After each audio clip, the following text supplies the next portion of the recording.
दोस्तों, आप सभी का स्वागत है हमारे चैनल कृष्णवाणी पर। अगर आप हमारे चैनल पर नए हैं तो हमारे चैनल को सब्सक्राइब और वीडियो पसंद आए तो वीडियो को एक लाइक जरूर करिएगा। भगवत गीता में श्री कृष्ण ने कहा है कि कर्मों का फल हमें उसी तरह ढूंढ लेता है जिस तरह एक बछड़ा हजारों गायों के बीच अपने को ढूंढ लेता है। कर्म फल इंसान को भोगना ही पड़ता है। हमारे किए गए कर्म हमें ढूंढ ही लेते हैं, फिर चाहे वो कर्म अच्छे हो या बुरे हो। लेकिन हम लोग इस बात को ज्यादा गंभीरता से नहीं लेते और हमें लगता है कि कर्म फल जैसा कुछ नहीं होता।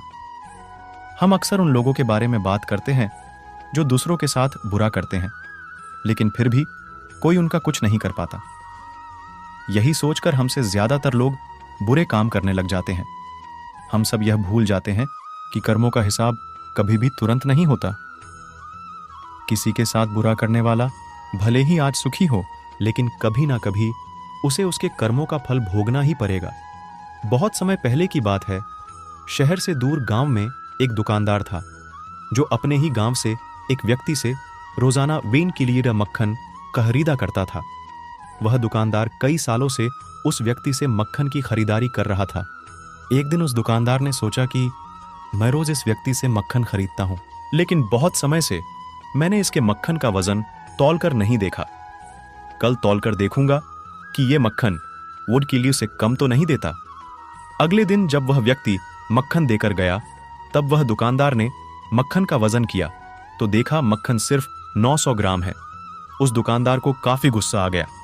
वह दुकानदार गुस्से में गांव के पंचायत के पास गया और उसने उस व्यक्ति की शिकायत कर दी। गांव की पंचायत बैठी और उस व्यक्ति को बताया गया कि तुम पर इस दुकानदार ने धोखा देने का आरोप लगाया है। तुम इस दुकानदार को देने वाले मक्खन में हेरा फेरी करते हो और हर बार तुम इसे 1 की कीमती मक्खन की जगह सिर्फ 900 जी देते हो। क्या तुम्हें अपनी सफाई में कुछ कहना है? वह व्यक्ति बोला, सरपंच जी, मैं तो एक गरीब आदमी हूं। मेरे पास वजन तौलने के लिए सही माप नहीं है। मैं रोज इस दुकानदार से अपने लिए 1 किलो गेहूं खरीदता हूं और अगले दिन उसी गेहूं को तराजू के एक तरफ रखकर इस दुकानदार के लिए मक्खन तौलता हूं। अब आपको जो भी पूछना है इस दुकानदार से पूछिए। पंचायत में बैठे सभी लोगों को पूरी सच्चाई समझ आ गई और उन्होंने उस दुकानदार को गांव से बाहर करवा दिया। यह छोटी सी कहानी हमें यह बात सिखाती है कि जैसे कर्म हम करेंगे उसका रिजल्ट भी हमें वैसा ही मिलेंगे। हमारी चालाकी ही हमारा नुकसान कर देती है। हम जो भी दूसरों को देते हैं या दूसरों के साथ जैसा भी व्यवहार करते हैं, वह कभी ना कभी लौटकर हमारे पास ही आता है। किसी के साथ अच्छा करोगे तो आपके साथ भी अच्छा ही होगा। उसी तरह किसी का बुरा सोचोगे और बुरा करोगे तो आपके साथ भी बुरा ही होगा। जिसे दुकानदार को अपने ही चालाकी से नुकसान झेलना पड़ा, उसी तरह हमें भी अपने कर्मों की वजह से कभी ना कभी नुकसान झेलना ही पड़ता है। दूसरों के साथ हमें बुरा करके हमें 1, 2 या 10 बार बच सकते हैं, लेकिन एक ना एक दिन उसका परिणाम हमें भुगतना ही पड़ता है। हम अपने कर्मों के फल से नहीं भाग सकते हैं। बुरे करने वाले के साथ बुरा ही होता है, फिर चाहे वह आज हो या आने वाले 1 साल बाद हो। उसी तरह अच्छा करने वालों के साथ अच्छा ही होता है।